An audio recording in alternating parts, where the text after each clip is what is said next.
years ago, superheroes like Spider-Man, Superman, and Batman invaded Britain from the USA. While we had the Bash Street Kids and Desperate Dams, these exotic Marvelmen were brash, action-packed, and very definitely American. But the tables are now turning, and a young band of British writers and artists are making a dramatic impression on the action comic scene in America. Opening Shot looks at how they are rapidly becoming a cult.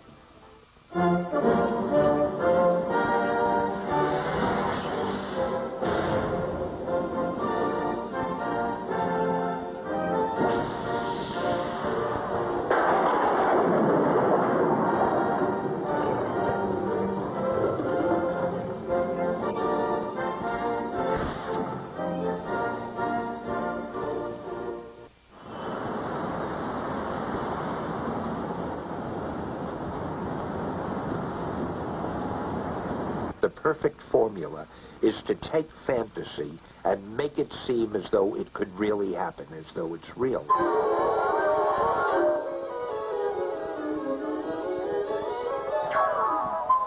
So one way to give a thing reality is to establish it in a real place. I always wondered why they called Batman's home Gotham City and Superman Metropolis. I mean, why didn't they say San Francisco or Chicago? So the reason I picked New York was very simple. It's because I lived in New York, and I was able to write about New York easier and more accurately than I could have written about another city that I wasn't familiar with.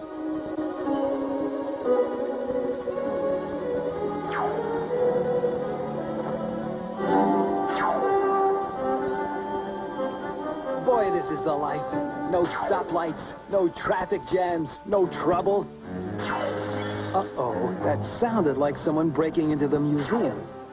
New York also is the best city you could get just for the visuals, for the artwork, because you've got everything. You've got huge skyscrapers, you have subways. Years ago, we even had elevator trains. You have the docks, the piers. Anything you want to draw, any background you want, you can find a reason to use it in New York. It seems that America has a habit of spreading. I mean, everything that starts out in America seems to, good or bad, seems to spread to not just England or Europe, but eventually probably the entire world, and I think comics are no exception.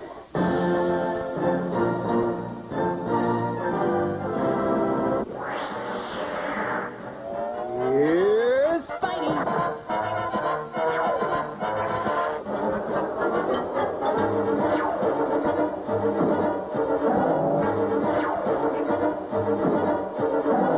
I drew Captain America for 3 years for U.S. Marvel, and during the time that I was doing that, I worked on very many of their other major characters.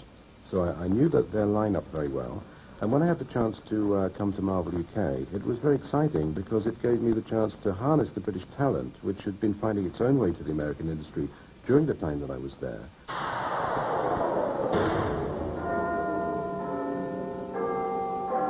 When we began to make comics under our new Marvel UK logo, we just one comic, which was Death's Head, and that was an enormous success. It sold over 300,000 copies, and after that, we released 5 comic books. And the content of the comic books was very different from the American Marvel comics of the time. We put a great deal of emphasis on strong female characters. We included New Age philosophy rather than straight superheroes, so there's a big difference there. My guess is that the Americans were a bit bemused by it, but they're very happy because we're introducing some new themes to them in terms of our approach. And in the American market alone, we've got 5% of the American market share. We've arranged to ship most of Marvel UK's titanic new titles to your favorite comic book stores in America. No longer shall we underprivileged colonials be deprived of the mother country's harvest of heroes. I think British comics are becoming a bit of a cult in the States. They're very interested in our approach. It's slightly more cynical, slightly more gritty than their own approach. I guess the interest in British comics really started with 2 things. Judge Dredd, which was published in 2000 AD, and Warrior Magazine. Judge Dredd started being published here by a company called Quality somewhere in the mid-'80s and has always had a real cult following in the United States. It was very different than anything anyone had seen before. Death's Head from Marvel UK was one of the first titles to really break through to the superhero audience from the UK. It features a really big, scary robot kind of guy who travels through time and beats people up a lot, and was very different from the classic tights and cape genre. And they really were telling comic book stories in a way different than a lot of other creators had. It's sort of, a lot, instead of seeing the same old thing, people were seeing something really new and really refreshing. I like the way they show gore in the whole thing. Like, sometimes they'll show half a head going flying with blood trail behind it, which is pretty cool. I noticed that Marvel UK started having some interesting comics, so I picked them up, and let's see, this one, Dark Angel, okay? I really like this one, and the storyline really holds together well. The UK appeals more to me because it's a more mature approach. The artwork and the storylines tend to be more sophisticated. And that might have more to do with my age than anything else, I've heard of the Spider-Man comics from Britain. Unfortunately, they sold out so quickly, I was at the loss to get some, and I feel really bad about that, because that's a true collector's, because when it sells out that quick, it becomes rare very quickly. It can sell for $2.50 and within a week go up to $75.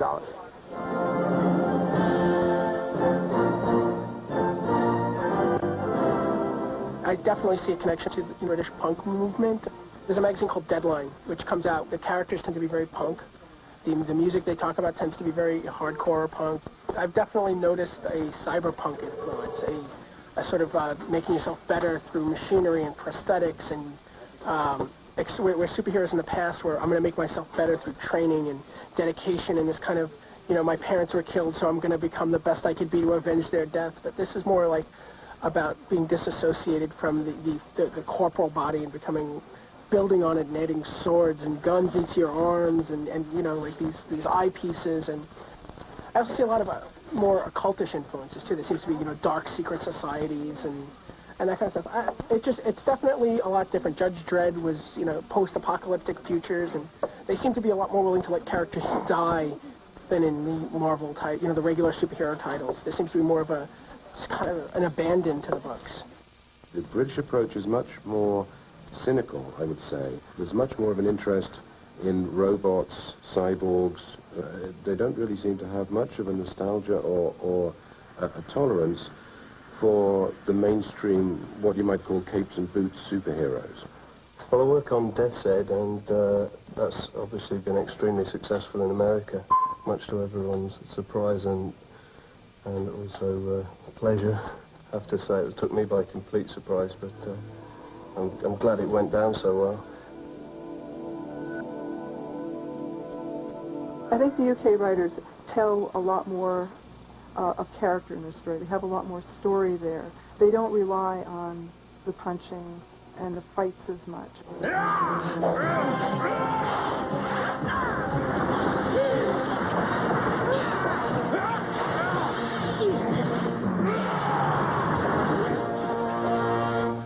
The American stuff's always been very action-packed. It's a lot of splash pages, big figures jumping out at you, and we've gone for that as well. But there's also, I think, a certain amount of grit to the English products that are lacking in some of the titles in America. What I'm doing now is a much more European-looking book, in the sense that it's much more rendered, it's much more illustrative. So I think it's important to make the readers feel like they can believe in this character. We really have these big, muscular guys in the books punching each other, and the UK artists seem to have, while the characters are massive and in scope, they're not as steroided out as a lot of the American ones. Out of my way, insect!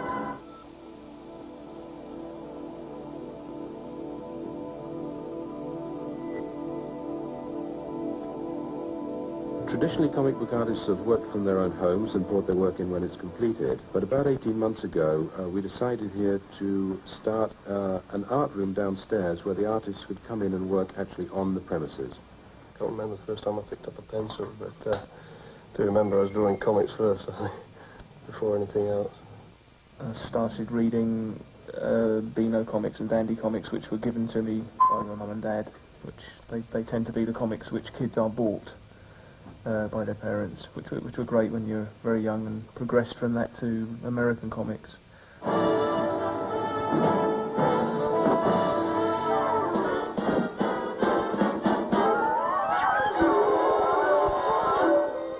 Conan was a big favourite in the early 70s, but then as I got a bit older, I got much more into the European angle of things, which is a totally different market altogether. It's much more adult orientated, and it's taken quite seriously, which I think was just an excuse for carrying on reading comics when everyone else stopped. You know? I was always drawing when I was a kid. Good pastime. I spent all the time either watching cartoons or drawing, or doing both at the same time, most if I could. And with the comics just made me want to draw even more. For me, they equate very much with films, and they've got the same sort of connection, in so much as if you go and see a good action movie, you'll be lost for an hour and a half in that world. A good comic will do that. You'll read it and you'll be there. When you start from scratch, the white page can be really daunting, so it is a case of picking your big image and going for that. You start off with a rough layout page, which I then take the whole distance. When I've finished with the pencils, this will then go onto the inker. In its simplest form, an inker will go over the pencil outline in ink and prepare the artwork for camera and print. In doing that, the inker interprets what the pencil artist has put down, and hopefully will add a final sheen and polish to the whole job. In fact, the whole process is very organic, from plot to drawing, back to the writer, so he can put the words in, and he put the sound effects in.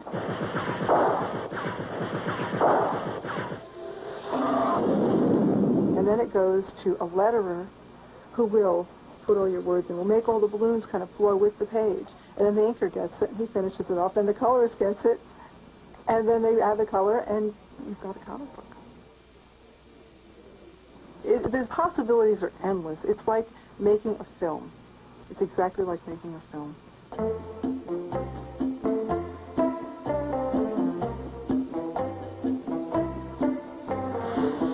Definitely one of the differences is that we have modern bodybuilding going on now, which has taken it to a whole new level in terms of understanding the dynamics of the human figure. In the 50s, you've got people like Steve Reeves and Charles Atlas, who had a completely different physique to someone like Arnold Schwarzenegger, which he's a big bloke, but he's also got no fat on him. You can see how every muscle's working. Basically, these are quite helpful because you get an idea in your head, and maybe you can position the action man, approximate the position with the action man, and then sort of turn him around and get a different angle on the thing, and it just helps the imagination a little bit.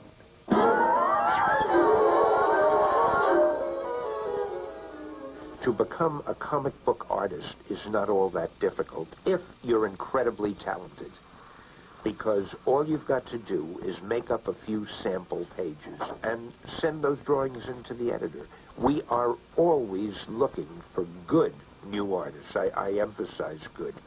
I cannot tell you how many submissions we get that are so incredibly bad and so amateurish and so awkward. And I say to myself, how can this person even hope to be an artist? Well, what I'd say to anyone who wanted to get into the business is don't be afraid of copying, because that's what I did. I gotta be more careful of what I say. It's very important to understand what the artists are doing when they draw a page. And the only way you can do it is by doing that, because there's so many lessons you can learn by doing that. Good advice is, if you enjoy it, stick at it, persevere. Years ago, a comic book artist would hope, some of them at any rate, to move on to become advertising artists. That paid more money. Or magazine illustrators. That paid more money. Today, there are almost no art fields at all that pay more or even as much as a good comic book artist can earn. Over the last 10 years, I think the lot of the artists is an awful lot better than it was. If you sell over 50,000 copies, you get a royalty and a percentage on every copy after that, which was completely new. That didn't happen before. I love the fact that today artists and writers and editors, perhaps even some publishers, have attained superstar status amongst the fans. Yeah, we get a lot of very positive letters from America. It's great. It's obviously they're the people who read it, and they're your audience, and they're the ones you've got to thank for it all, really. I am so happy to see that this thing has grown and evolved. And now when I go to a comic book convention and I see people lined up, they're lined up around the block for their favorite artists' autographs. Gosh, I wish I'd brought my autograph book. So many people who have comic book conventions will take ads in newspapers and other magazines, on the radio and television, and announce that so-and-so is going to be there to make a speech or to sign autographs. That's what's so nice about going to a convention and doing a signing and being able to talk to the people who buy it. So essentially they're getting all their fan letters mentioned in person. Sorry, folks, no time for autographs, but you may applaud if you wish. That's wonderful. It makes comics become as viable a field as movies, television, or anything of that sort. Definitely there's a buzz about it, and the artwork being collectible. It's nice to know that issue one of Death's Head's worth, what the last issue sold for $35 in San Diego. It's quite nice. I'm not going to complain about that. The artwork that we do gets returned to us, and then we can sell it through a dealer or by ourselves at a convention, or we can retain it if we'd like.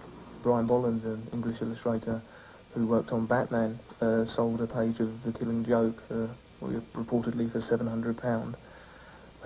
That's on top of what he was paid for it originally.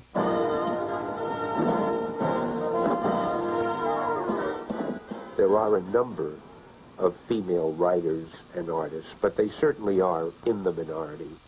It's always been a male-oriented sort of thing, I think, and from the early days of comics, it's been, the storyline's always been like very macho, and the heroes have been like Batman and all male characters. But I think nowadays it's a lot more of the lead characters are women, and they're just as strong and sort of intelligent as the men. Now we meet Storm, whose mutant ability to control weather itself is still not completely understood.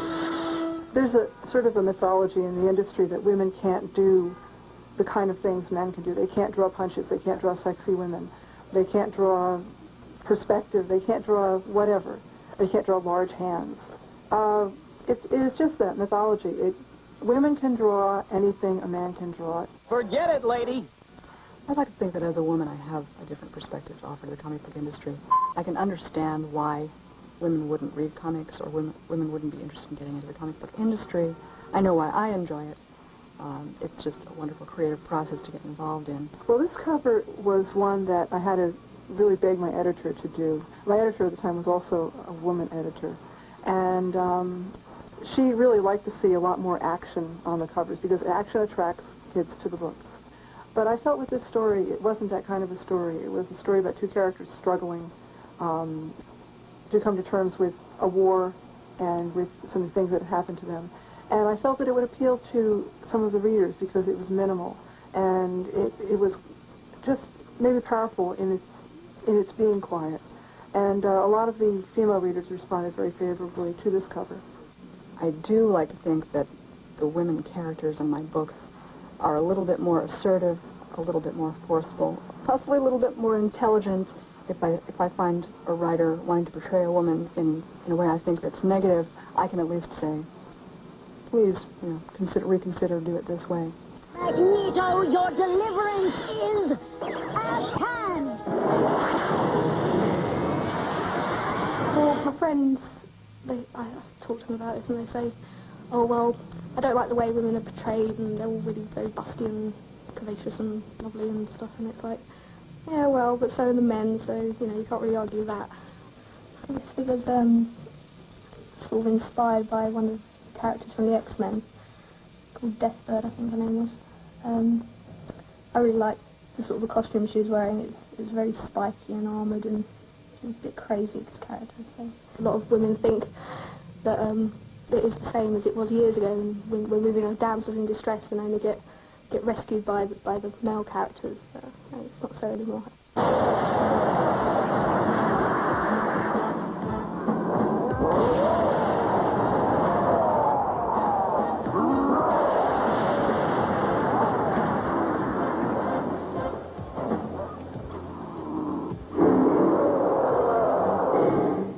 If you translate a comic book to a motion picture, you're going to gain something that the motion picture has to offer that you can't put in a comic, and you're going to lose something that a comic book can do that you just can't do in a motion picture.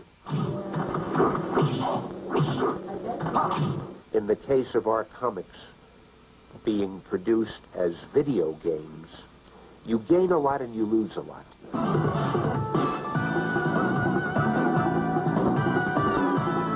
You gain a lot of exciting visuals. Of course, you lose a lot of story. You can't have the same kind of story in a video game that you have in a comic book.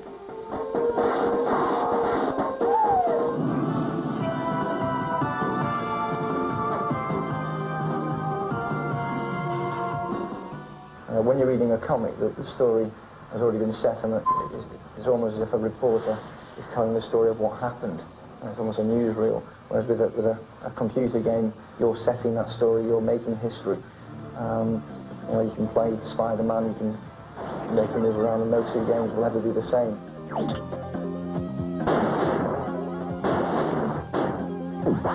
You're trying to balance your freedom on the computer to make it do all sorts of fantastic things. You can't have Spider-Man doing things he doesn't do in his comic. You couldn't undress him. It's pretty exciting what's going to happen in the future. As regards to virtual reality and interacting with the character itself, you could wear a Spider-Man suit and you could move around and as you're moving, and you'd look extremely bizarre doing it if somebody was watching you. You'd have this mask on it and you would see what Spider-Man was doing, and you'd move around. It'd be amazing. And that technology isn't too far away. I'd say before the end of the decade anyway. The reason why there are a lot of British programmers, and in fact a lot in the Northwest, there's a reason why it may be because it's quite rainy in the Northwest and people stay inside a lot more, and you have to do something, so you tend to find people will get a computer and learn to program. Whereas if you're in sunny California, the last thing you can do is sit inside and program a game. You'd be better at surfing. I think people never outgrow their love of fairy tales or of that type of story. If you think about it, there is no place else where you can get what I would refer to as fairy tales for grown-ups, other than in comics, in superhero comics, because it's the same thing. You have people with superpowers. You have stories that involve fantasy, the supernatural, and yet they're stories about real, living people, flesh and blood people who live in today's world for the most part. So I feel that today's comics, to sum it up, are like fairy tales for grown-ups.